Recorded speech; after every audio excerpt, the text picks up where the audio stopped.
Mr. KPA with the Knowledge Protocol Knowledge asset. protocol are your assets to cut through the Self-care is keep noise. people alive. Taking care of self is how you love KPA thy neighbor. manufacturing autonomous codified knowledge. The structure here is sound. Self-care isn't selfish architecture, it's load-bearing. When you neglect the foundation, the whole building fails the people depending on it. A depleted person cannot keep people alive. They become the person who needs keeping.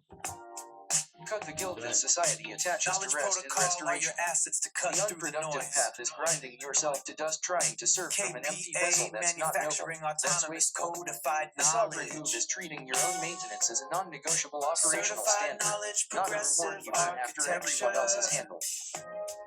In the 5x5 matrix, To keep this people lies at the intersection of emotional regulation and consistency level 3, the daily practice tier.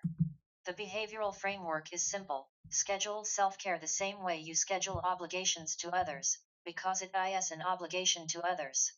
When you model restoration, you give people permission to restore themselves. That's how love thy neighbor actually scales beyond one person. Self-care is not a retreat from the mission, it is the mission replicating itself through living example. Build the habit, protect the habit, teach the habit by being the habit. Audit your rest. Pivot from depletion. Build a life that lasts. 3 Little Architects, Sanders via Pro Labs, keeping people alive. Mr. KPA and the KPA House of Knowledge. Audit, pivot, and build with your Knowledge Protocol assets. Do not bury your talents. Multiply and share. Stay KPA rare, stay KPA smart. Build through the noise. When they're laughing, build. When they're bragging, build. Regardless, build.